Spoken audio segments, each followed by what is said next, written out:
Hello, and welcome to another episode of Mob Talks. I'm Mats. They just unveiled the Model Y, which is what it is. It looks like a 3, so it almost begs the question, why?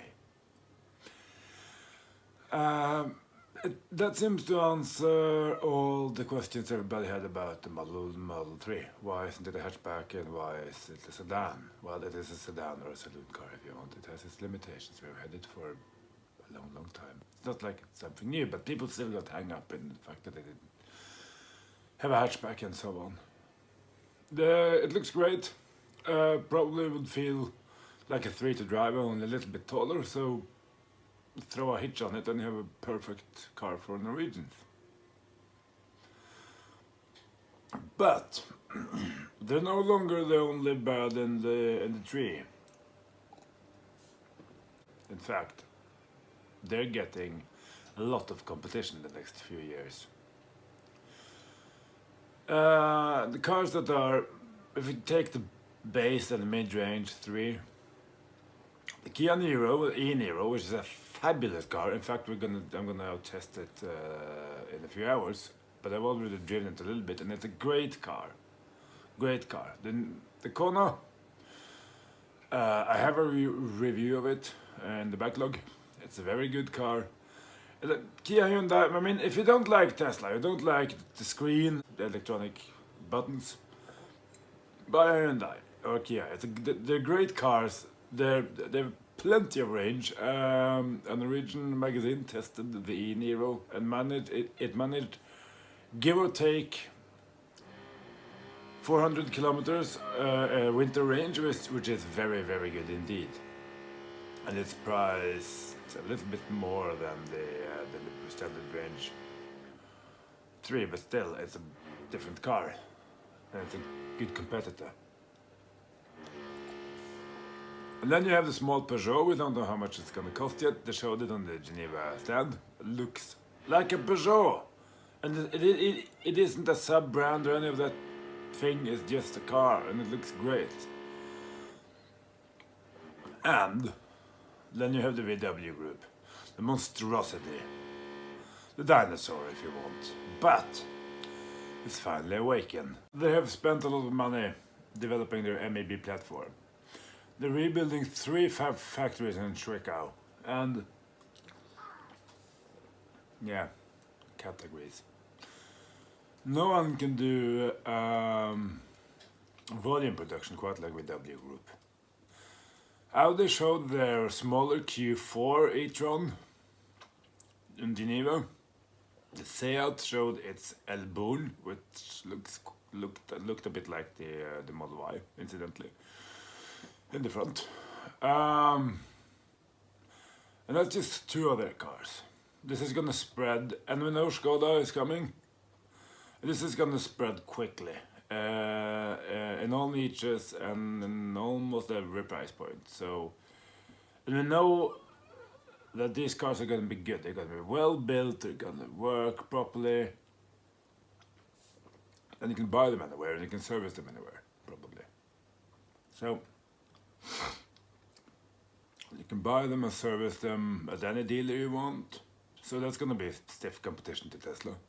But that's okay, because the market is more than big enough. I mean, what is it now? And apart from in Norway, where we're thundering through 50%. I mean, they delivered 2,000 Model 3 so far. And we're not even close to being... This is crazy. And really, really, really, really... speaking of the Model 3s, I've seen a few of them in the wild, and I really want mine soon, because it looks very good. Looks much smaller than you would expect, but not tiny.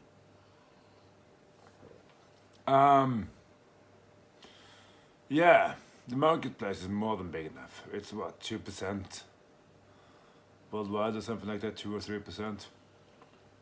So, you know, you can throw all the cars you want and it still won't be out competing each other. And the VW Group and Tesla, and they're kind of, they have different ways to attack things, you know, they have completely different ways to, different strategies. And their cars are different and do things differently. So it's not like you're gonna cross shop. I don't think so at all. Because if you buy a Skoda, probably won't buy a Model Y Performance, you know. It's not the same thing. And you want four-wheel drive, so you won't go for the cheap version. But that said, Germans do know a thing or two about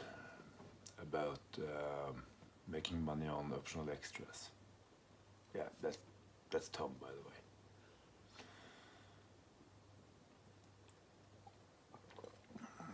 Porsche is making their Macan electric, which is very interesting. I mean, we all know Porsche can make proper cars and proper sports cars, but Tesla's just proven they're not exactly lost behind the barn either.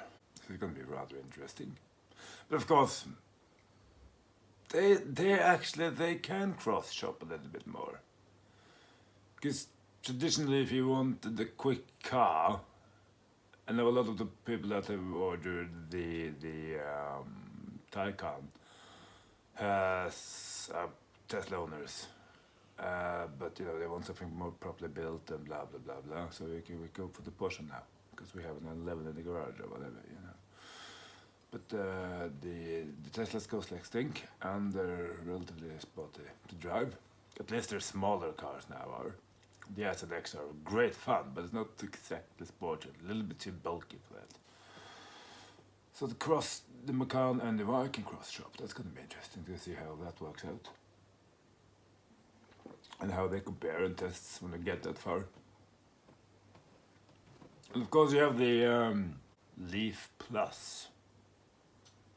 I know it's the out on that one. And all honestly, and the Leaf is it's a car, you know, it's nothing wrong with it. It is what it is. It's a good car for many, and their customers are mostly happy.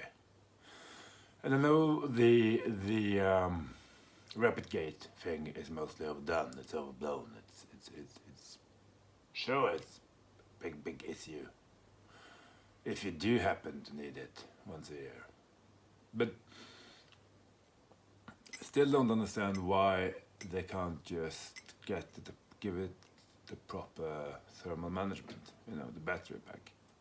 Probably because of space constraints, which is impressive that they managed to put such a relatively big pack in a space that wasn't built for it in the first place. It is, after all, the first gen car that just has a big facelift on it. But the range is, well, it's fairly, it's alright. It's not exceptional, but it's alright. Probably because they've taken some precautions. Because the battery can't manage itself as good as it should do. I mean, it does manage itself good, but, you know, comparatively speaking, I'm sure they could have eked a little bit more out of it. But it is what it is, and it's good enough. Certainly. But it does, at that price point,